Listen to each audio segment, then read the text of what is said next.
Selamat sore ya, selamat sore rekan-rekan semuanya. Bismillahirrahmanirrahim. Assalamualaikum warahmatullahi wabarakatuh.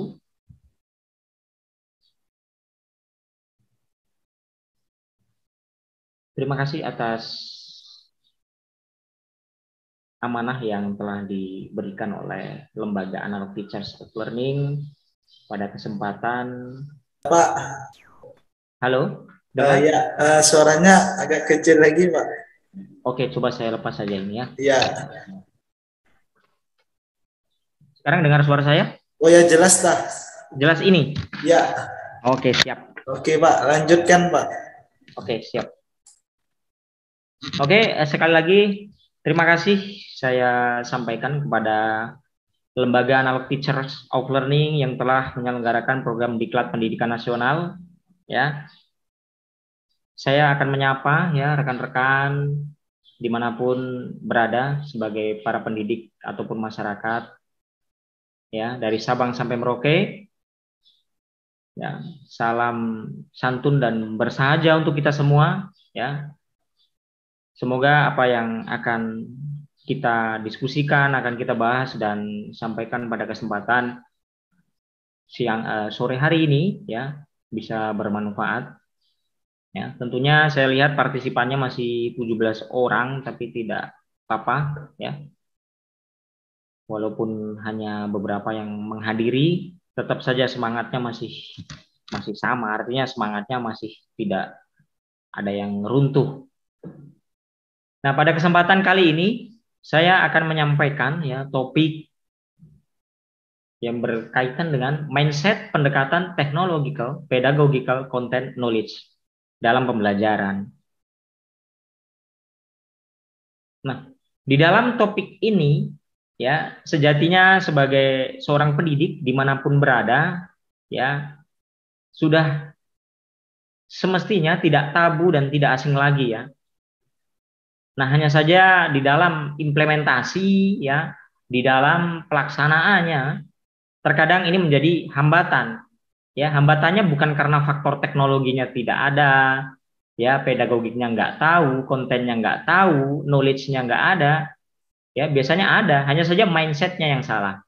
Nah, oleh sebab itu penting sekali di sini saya angkat topik ini dengan membubuhi judul dengan penambahan mindset di depannya.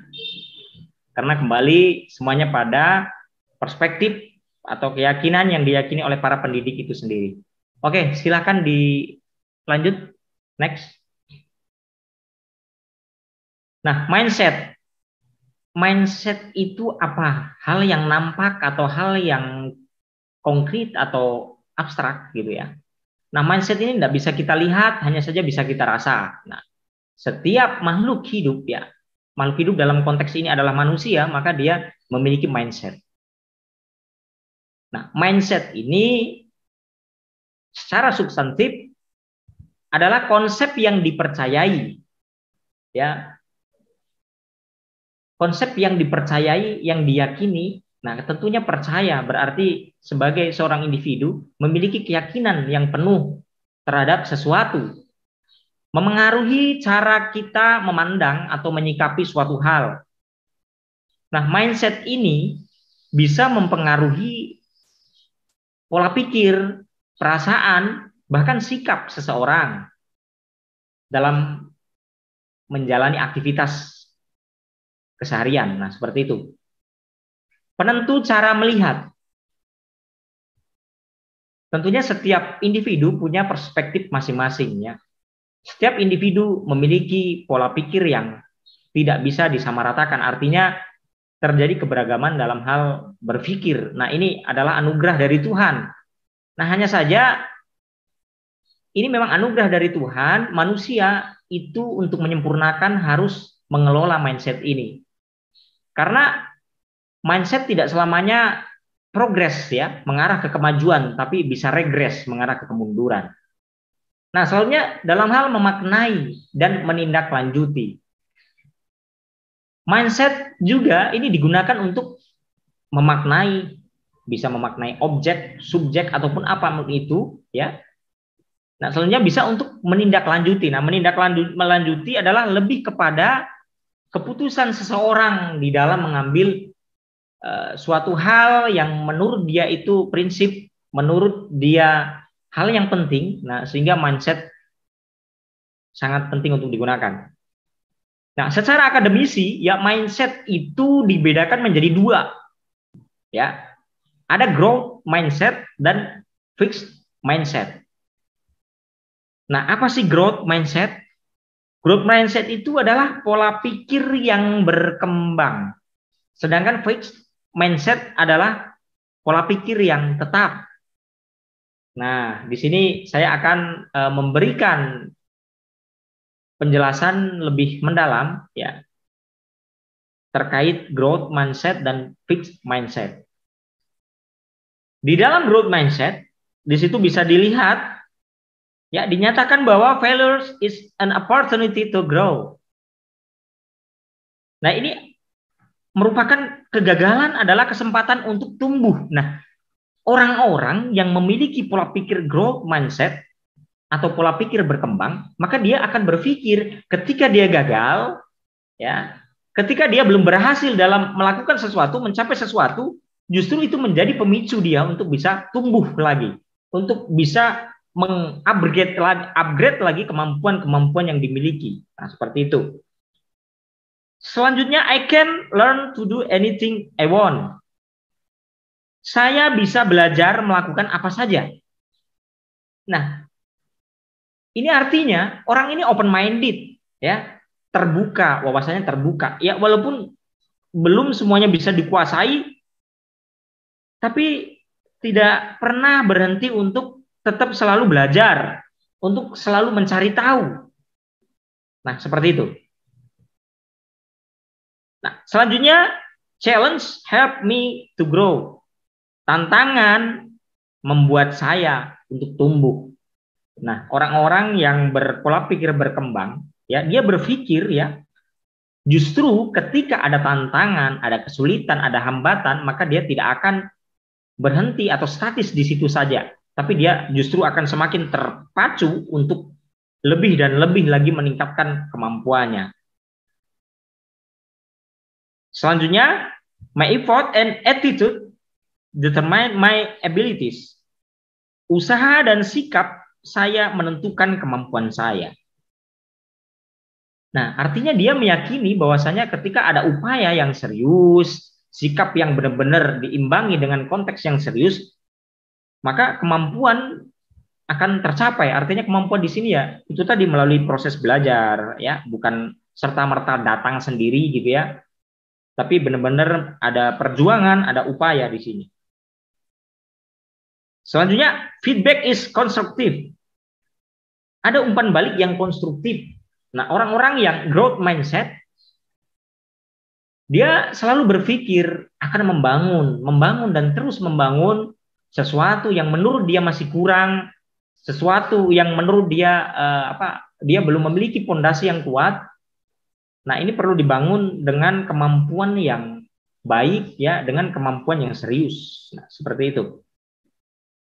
Selanjutnya, I am inspired by the success of others.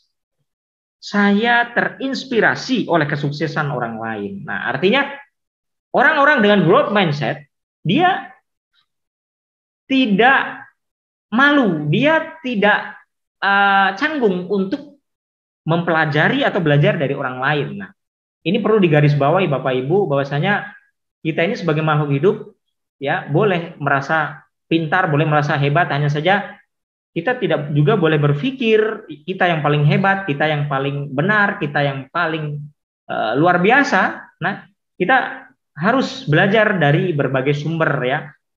Nah, tentunya di zaman yang milenial seperti sekarang ini tidak sulit ya untuk mencari sumber-sumber seperti itu. Bisa kita belajar melalui YouTube, ya, bisa kita belajar langsung face to face dengan orangnya. Nah, jadi sesuai konteks saja.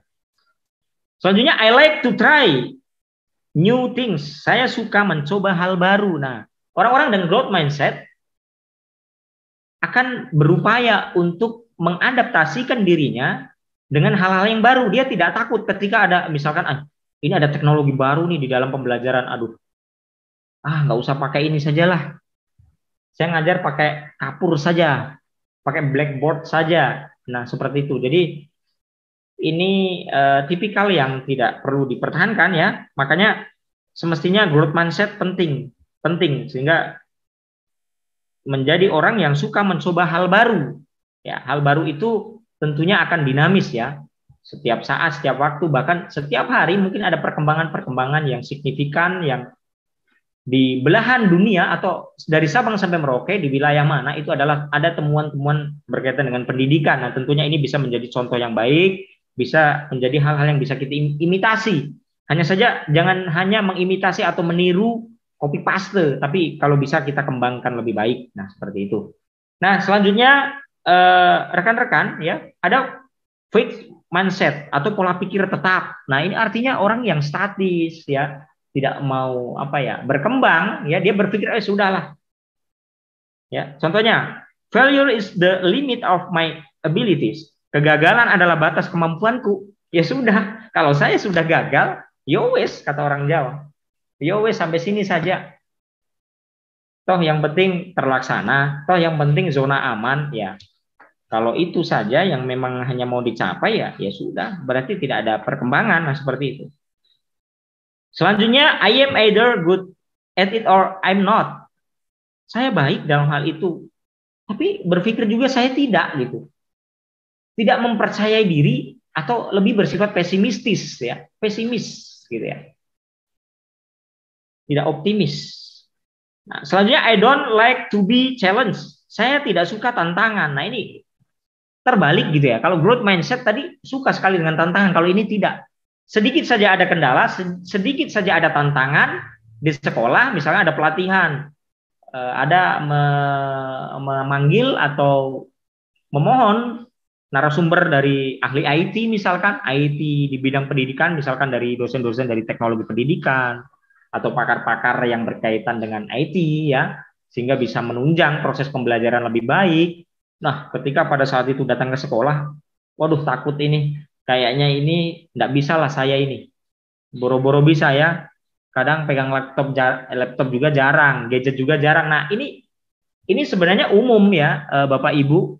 Ini dirasakan oleh semua orang. Hanya saja kembali lagi ke mindset. Kalau mindset kita tidak berubah, tidak mau terpola, terupdate gitu ya, tidak diupgrade ya, apapun itu zamannya ya, sampai zaman kapanpun maka akan menjadi orang yang bertipikal fixed mindset seperti itu. Oke, selanjutnya masih banyak ya sebenarnya, hanya saja itu gambaran bahwasanya mindset itu penting. Next.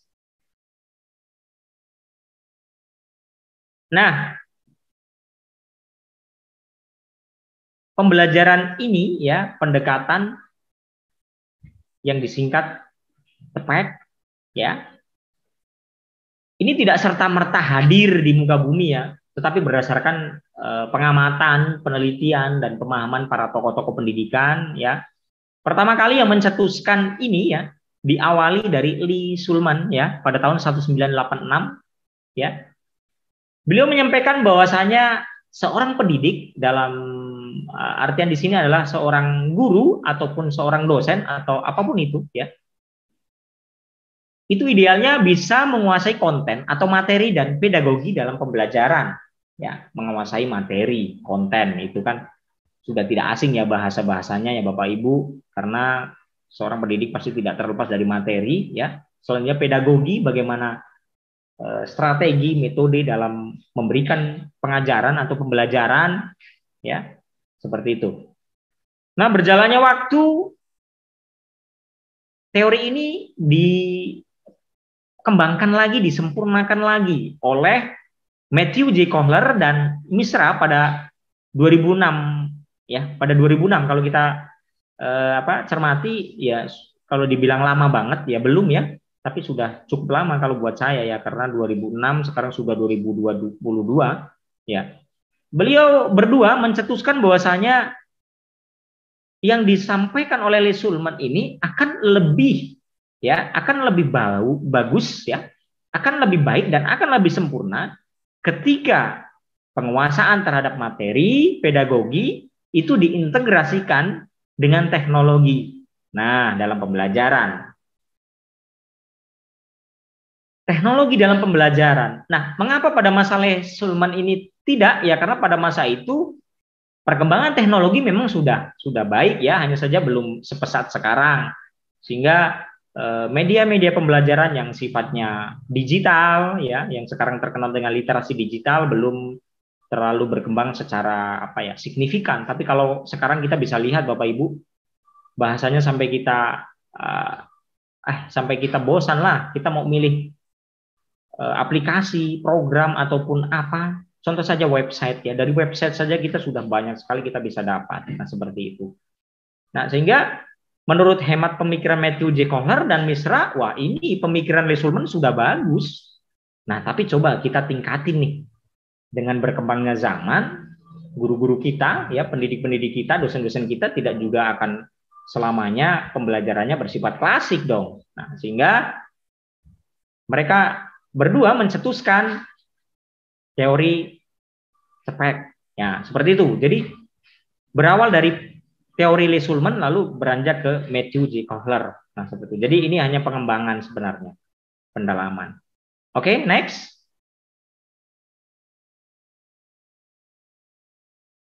Nah, sekarang kita akan membahas ya, apa saja sih komponen technological pedagogical content knowledge yang dicetuskan oleh tokoh tadi ya. Yang pertama di situ ada TK ya. TK ini bukan taman kanak-kanak ya, Bapak Ibu, tapi di sini TK adalah technological knowledge. Apa itu ya? Secara ringkas bahwa technological knowledge adalah pengetahuan dasar dan kemampuan mengadaptasi teknologi. Nah, jadi saya yakin ya, kalau berkaitan dengan teknologi sebenarnya sudah pada ngerti, sudah pada paham ya. Mau lahir di zaman apapun ya, mungkin dari segi apa mindsetnya ya berbeda ya, karena setiap orang punya pola yang berbeda. Hanya saja tidak bisa juga kita berpikir, oh saya lahir tidak zamannya teknologi, tapi kan sekarang masih hidup. Nah, artinya mau tidak mau kita sebagai seorang pendidik idealnya menyesuaikan dengan perkembangan zaman. Ya, walaupun kita tidak bisa sempurna. Nah, hanya saja mengupgrade atau meningkatkan kemampuan dalam hal penggunaan teknologi ini penting ya. Ya, misalkan dalam hal pengetahuan dasar dulu, contohnya penggunaan laptop ya. Contohnya bagaimana menggunakan PowerPoint ya, aplikasi. Nah, itu salah satu bentuknya, itu masih basic. Ini belum ke aplikasi-aplikasi yang lain. Nah, seperti itu Bapak Ibu. Selanjutnya yang kedua ada PK ya. PK itu adalah pedagogical knowledge ya. Metode dan strategi pembelajaran. Nah, ini tentunya materi ini penting ya, penting untuk disampaikan kepada para pendidik ya, khususnya ya. Bukan berarti di luar pendidik tidak boleh, karena pendidikan kita ini mencakup 3 aspek ya, bukan hanya sekedar formal, tapi informal dan non formal. Jadi masyarakat juga bisa seperti itu. Ya, jadi teknologi saja yang hadir sehebat apapun itu masih kurang sempurna ketika pengetahuan terhadap bagaimana sih metode, strategi, atau model pendekatan yang digunakan di dalam pembelajaran itu tidak juga dikuasai oleh seorang pendidik. Nah, makanya saya percaya dan saya yakin bagi Bapak Ibu guru dimanapun berada yang profesinya sebagai seorang pendidik, ya tentunya pada masa kuliah banyak sekali ya teori-teori atau mata kuliah yang membahas terkait bagaimana sih teknik, teori, strategi untuk menjadi seorang pendidik yang baik ya, bukan hanya sekedar bisa menyampaikan materi, namun bagaimana sih kita memiliki ya kemampuan ya dalam hal menggunakan metode yang tepat, strategi yang tepat di dalam pembelajaran. Sehingga pembelajaran bisa dikemas dengan apik, dengan sempurna, dengan baik. Yang ketiga ada CK di situ ya, content knowledge. Materi pembelajaran. Nah, materi pembelajaran juga ini harus dikuasai ya. Poin 1 dan 2 saja itu tidak akan sempurna ketika materinya juga tidak dikuasai. Nah, makanya sebagai seorang pendidik ya, idealnya memang menguasai materi. Bagaimana cara menguasai materi? Ya banyak ya. Setiap orang pasti punya cara untuk mengembangkan ilmunya, mempelajari sesuatu yang ingin dia capai. Ya, jangan sampai ketika masuk di dalam kelas langsung disampaikan dalam artian tidak ada persiapan sebelumnya. Nah ini yang biasa ditemui ya di lapangan, karena beberapa kali juga saya ada melakukan penelitian ya terkait kesiapan guru ya di dalam proses pembelajaran. Nah, salah satunya materi tidak dikuasai. Karena itu tadi, bukan berarti tidak bisa, mohon maaf, bukan berarti bodoh atau apapun itu, tapi kurangnya persiapan, kurangnya keseriusan, dan kurangnya kesungguhan. Nah, sehingga materi perlu dikuasai. Komponen ini dibagi menjadi 7 irisan tentunya. Nah, sehingga berbaur lagi ada TPK di situ, ya, TPK. Technological Pedagogical Content. Ya,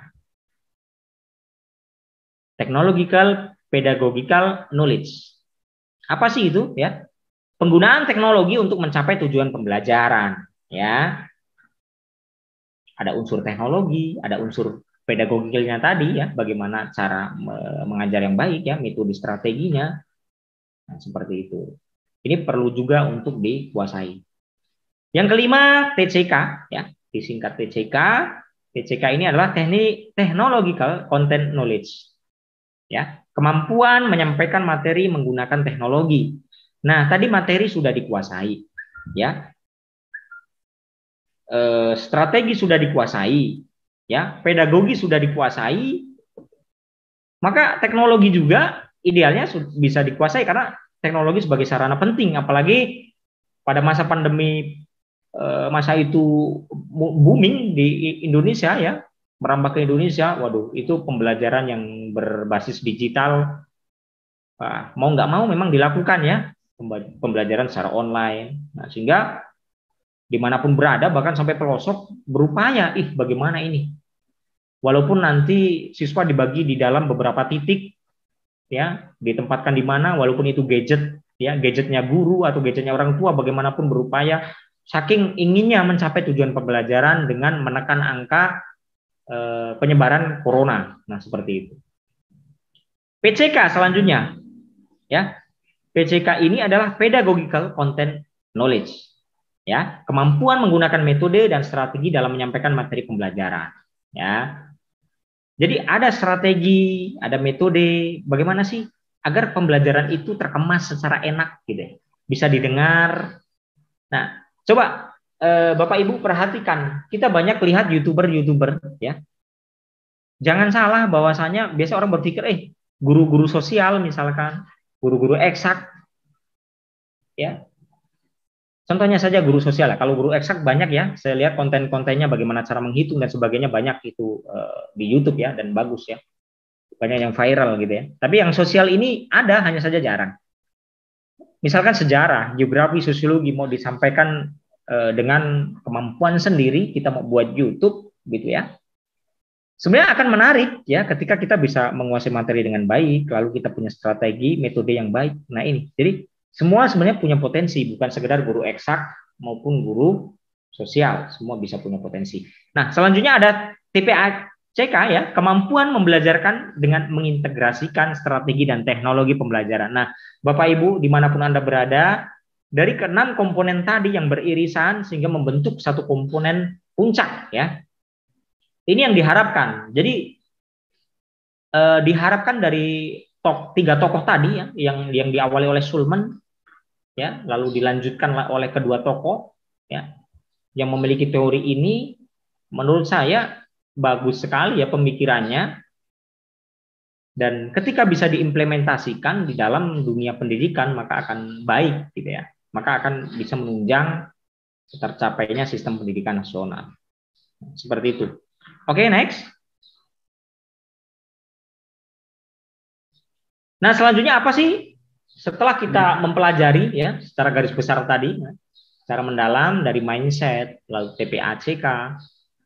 Sekarang kita harus memahami apa sebenarnya substansi dari mindset pendekatan TPACK dalam pembelajaran. Nah, di sini saya tulis ya bahwasanya substansinya atau esensi yang terkandung itu adalah konsep yang dipercayai ya seorang pendidik dalam memandang atau menyikapi sistem pembelajaran yang mengintegrasikan strategi dan teknologi. Nah, Bapak Ibu, dimanapun Anda berada, sekarang mari kita refleksikan, kita evaluasikan diri kita, ya, untuk menilai diri sendiri, ya. Sebenarnya saya ini tipikal individu atau orang yang bermindset fixed mindset atau growth mindset, gitu ya.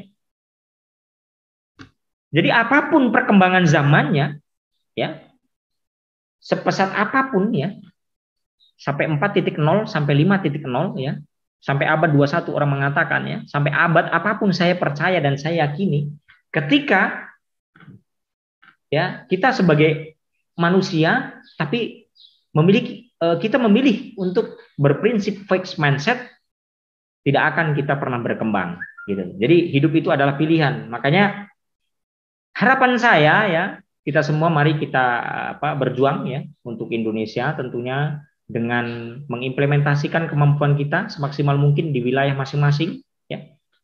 Semoga kita menjadi seorang pendidik ya, bisa menjadi seorang pendidik apapun itu ya, bisa menjadi guru ataupun dosen yang growth mindset sehingga memiliki pola pikir yang berkembang, bukan pola pikir yang tetap statis ya. Nah ini. Jadi saya akhirnya mengambil kesimpulan ya bahwasanya dari tokoh ini secara teori bagus ya, relevan sekali. Nah, hanya saja di dalam aplikasinya, di dalam penerapannya, ketujuh irisan komponen dari TPACK tadi itu tidak akan maksimal dan bahkan tidak akan berhasil ya, tidak akan bermanfaat ketika mindset kita juga tidak mendukungnya. Nah, sehingga saya memiliki teori tambahan untuk